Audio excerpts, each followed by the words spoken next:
Mom told me, "Don't celebrate your son's birthday, it'll upset the golden grandchild." I nodded, said nothing and drove off that night. A year later they saw my boy cutting his cake surrounded by friends, gifts and laughter. My brother's envy tore every thread holding the family together. I always knew my son wasn't the favorite, but it didn't fully hit me until my mother told me not to celebrate his birthday. It started small, the kind of favoritism you brush off because you don't want to believe it's real. Caleb, my brother Daniel's son, was always treated like royalty. Every visit came with new toys, photo sessions, praise and stories about how smart or talented he was. Meanwhile Mason, my son, barely got a passing glance. If he drew something it was cute. If he scored high on a spelling test they'd nod and change the subject. It stung but I told myself not to make a big deal. I didn't want to sound bitter or paranoid. We were all living under one roof at the time. My parents' house. Me, Mason, my sister Rachel and my parents lived there full-time. Daniel had his own place with his wife, but they came over almost every weekend like they owned the place. I'd been trying to save up money to get out, but between work, childcare and helping with bills, it was slow going. So I kept planning. I had this goal in my head. Mason's 7th birthday was going to be different. I started planning months in advance. Nothing outrageous, just a good, fun party in the backyard with decorations, games, food and maybe a magician if I could swing it. Mason deserved one good memory, something that was just for him. I imagined him running around with his friends, eating too much cake, smiling nonstop. He didn't ask for much. He never complained, even when Caleb got 5 gifts for just visiting, and he got nothing. So one evening I brought it up at dinner. I said I wanted to throw Mason's birthday party at the house, invite some of his friends from school, maybe have a cookout with family. My mother didn't even look at me. She was slicing a baked potato and said flatly no. Just like that. No explanation at first. Just no. I thought I'd misheard so I asked again. She said she didn't want that kind of noise or fuss in the house. That it wasn't necessary. Then she said something I'll never forget. She told me it wouldn't be fair to Caleb. That Caleb might feel left out. That it could hurt his feelings if Mason got a party and he didn't. I couldn't respond. My mouth opened but nothing came out. I looked around the table. My dad was chewing silently like he hadn't heard anything unusual. Rachel glanced at me but quickly looked down at her phone. No one said a word in my defense. Daniel wasn't even there, but somehow the conversation revolved around his child's comfort. Mason, who was sitting next to me, quietly eating his dinner, had no idea what had just happened. And I think that's what got me the most, how normal this was for them. How easy it was to dismiss my son like he wasn't even in the room. I nodded. I stood up. I cleared our plates and walked back to my room like everything was fine. That night, after Mason fell asleep, I packed everything we owned into 2 suitcases and a few trash bags. Clothes, school supplies, his drawings, our toothbrushes. I didn't even tell anyone I was leaving. At 1:30 in the morning, I lifted Mason into the car while he slept, buckled him in and drove off. No plan, just this overwhelming certainty that staying any longer would be a betrayal to my own child. I had no apartment, no job lined up outside of what I was already doing remotely, but I had to get out. And the wild part? No one called. Not the next day. Not the next week. Not ever. They didn't come looking for us. Didn't check if we were safe. Didn't ask where Mason was or why we left. They just let us go like we were nothing. A year passed. And then came Mason's 8th birthday. That first year on our own was hard, but not in the way people might expect. It was hard because of how quiet it got. There was no one around to second-guess my parenting, no passive-aggressive comments about how I dressed Mason or what I packed in his lunchbox. No more walking on eggshells to avoid being told I was too sensitive, too dramatic, too much. For the first time in years I could just be his mom. We stayed in a small studio for the first 3 months. It was tight but Mason didn't complain once. He loved helping me cook, loved that we could dance to music without anyone telling us to keep it down. Every night we'd lie on the mattress on the floor, watch cartoons on my laptop and talk about what kind of house we'd get one day. By month 4 I landed a higher-paying remote job through a client I used to freelance for. Within weeks I'd signed a lease on a sunny 2-bedroom house in a quiet neighborhood just outside the city. Nothing fancy but it felt like a palace compared to where we came from. Mason got his own room. I decorated it with glow-in-the-dark stars and space posters. I bought him a fish tank. He named all the fish after Marvel characters. I didn't hear from my parents. Not once. Not for my birthday. Not for Thanksgiving. Not even on Christmas. They didn't check if Mason was okay. Didn't ask where we went. Daniel didn't send a single message. It was like we vanished and they were fine with that. And that told me everything I needed to know. By the time Mason's 8th birthday rolled around, I was ready. I had money saved, a stable home, and a list of kids from school he wanted to invite. I rented a bounce house, hired a magician, ordered a custom cake shaped like a rocket ship, and lined the yard with blue and silver balloons. I even booked a photographer. If no one else ever documented his milestones, I would. That day felt like a dream. The yard was full of laughter, spilled juice boxes, and running feet. Parents chatted under the patio lights. Mason beamed from ear to ear the entire time. He wore the little birthday crown I'd made him and proudly introduced me to every kid that walked through the gate. There were gifts stacked on the table. Board games, books, Lego sets. Things he would have never gotten at my parents' house, where even a pack of markers would have been considered too much. At sunset we lit the candles. Everyone sang. Mason made a wish and cut the cake. I took a picture of him mid-laugh, frosting on his cheek, holding up a sparkler like it was the best day of his life. And then I did something I probably shouldn't have. I posted the photos on Facebook.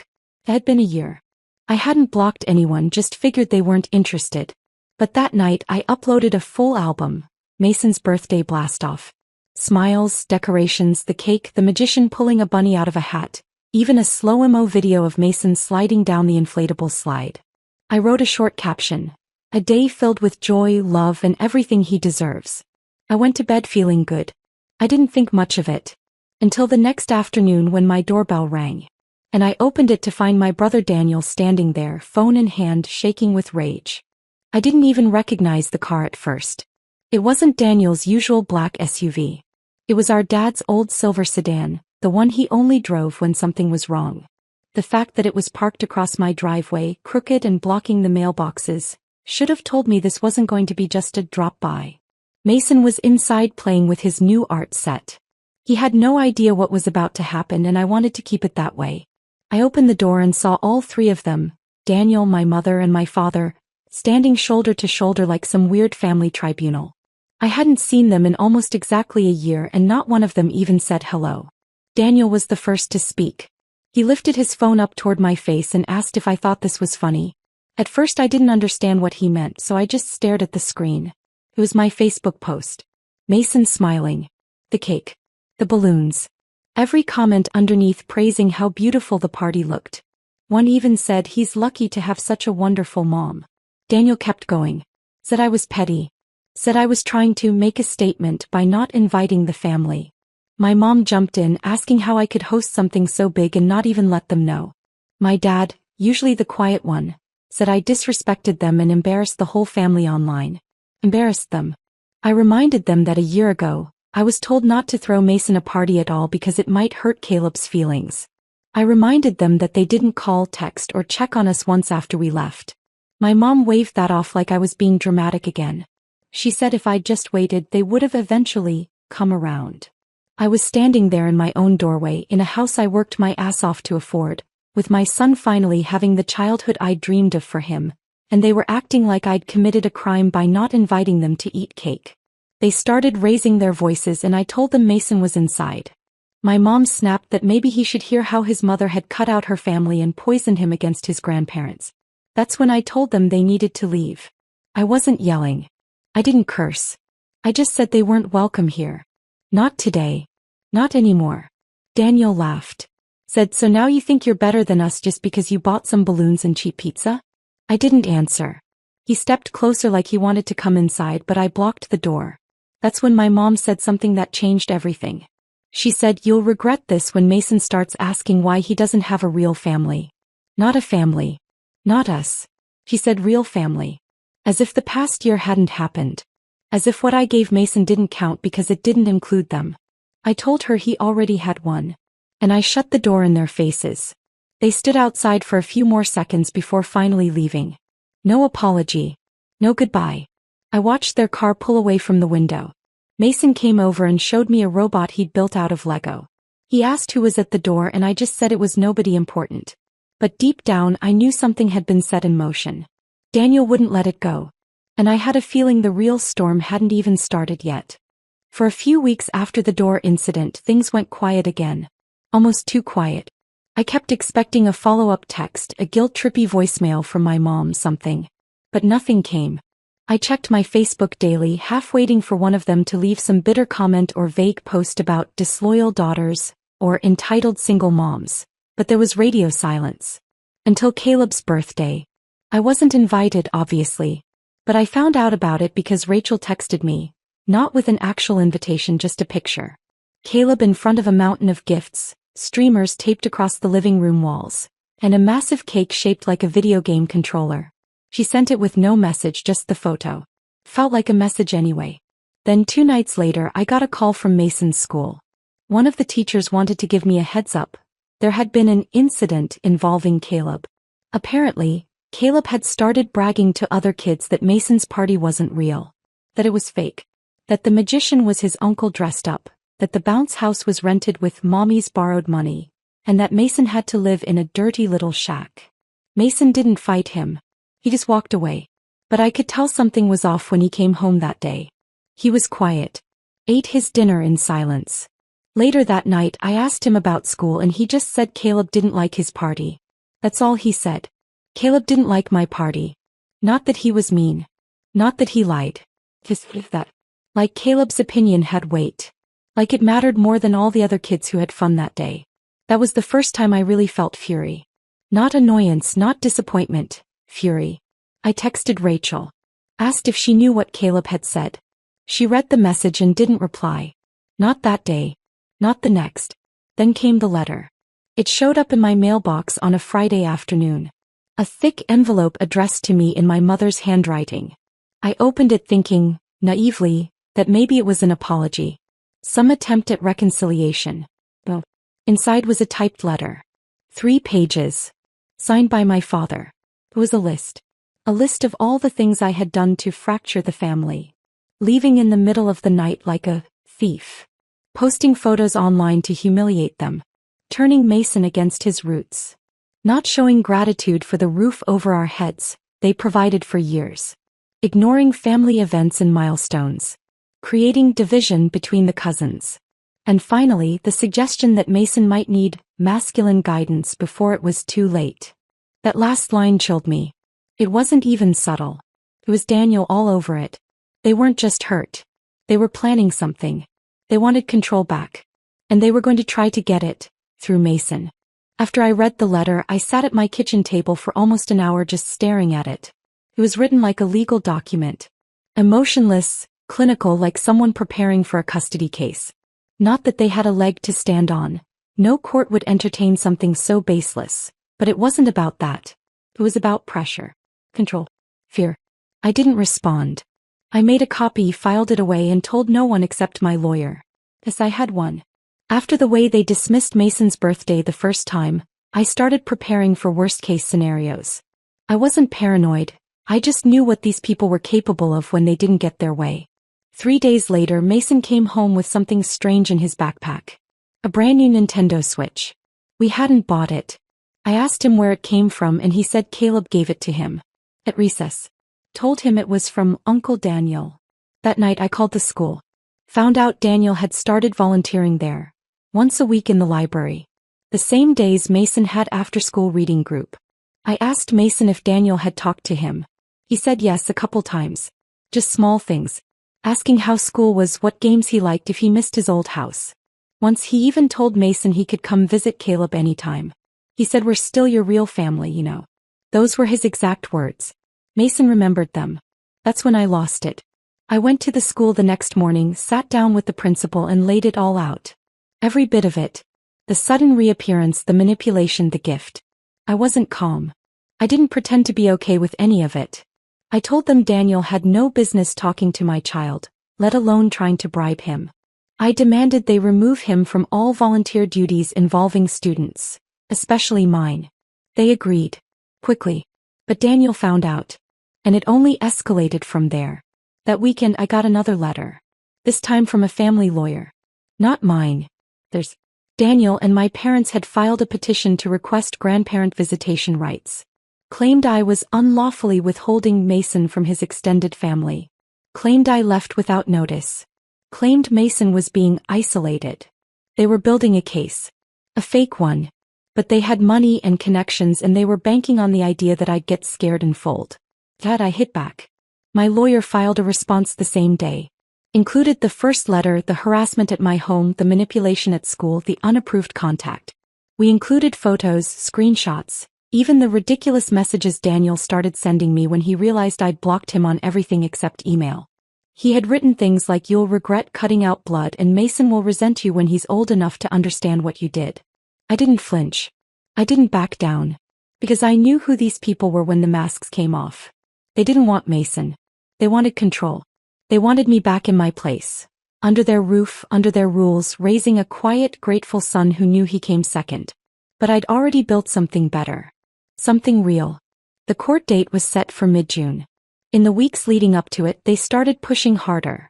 Family members I hadn't heard from in years messaged me saying I should forgive, that I was being cruel, that kids need their grandparents. One even said, "You'll destroy your son's future out of pride." Pride had nothing to do with it. It was protection. But none of them were prepared for what happened next. Because the day of the hearing, Mason did something no one expected. The court building was beige and cold like they always are. My palms were sweating but I kept my face still. Mason sat beside me in a navy blazer I had to bribe him to wear. He held a little notebook in his lap. I hadn't asked what it was. Figured it was just doodles to keep him busy.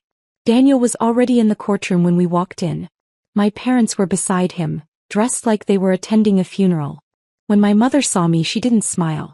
She looked at Mason then looked away. They'd brought their lawyer. A man in an expensive suit with the kind of practiced expression you only get from decades of winning cases that shouldn't be winnable. We sat. The judge walked in. Introductions, statements. Their lawyer went first. He painted a picture of a broken family torn apart by misunderstanding. He said my son had been cut off from stable, loving grandparents who'd supported him for years. Said my sudden departure was erratic. Said they only sought visitation, nothing more. Then it was my lawyer's turn. She laid everything out. The birthday incident, the silence that followed, the manipulative gifts, Daniel's unsanctioned presence at Mason's school, the letters, the social media campaign. And then she asked if I'd be willing to speak. I nodded. I kept it simple. I told the court I wasn't denying them out of spite. I was protecting my son from a family that never saw him as enough. I said Mason had never been their priority. I said they hadn't called once in a year. Not for him, not for me, and only came back around when it looked like we were doing just fine without them.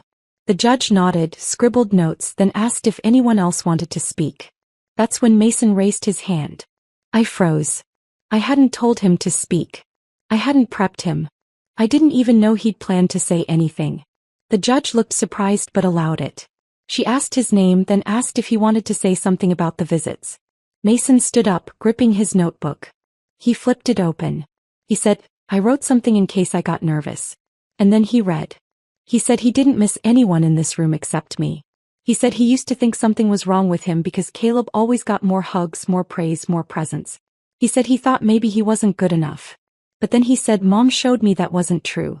He talked about our new house. His room. His fish. How no one ever yelled there. How he never felt small anymore. Then he closed the notebook and looked right at my mom. He said, "You told her not to let me have a birthday." No one said a word. The judge thanked him. Then recessed for 30 minutes. When she came back, it was short. Visitation request. Denied. The court did not find sufficient evidence of a meaningful prior relationship, nor did it find that granting visitation would serve the child's best interest. They lost. Not just the case, everything. Outside the courtroom, Daniel passed by without saying a word. My father lingered for a second, then followed him. My mother tried to approach Mason. Reached for him. Said his name. He stepped back. And I said quietly but clearly, "You made your choice last year." So did I. We walked out into the sun. Mason was smiling. He asked if we could get pancakes. I said absolutely.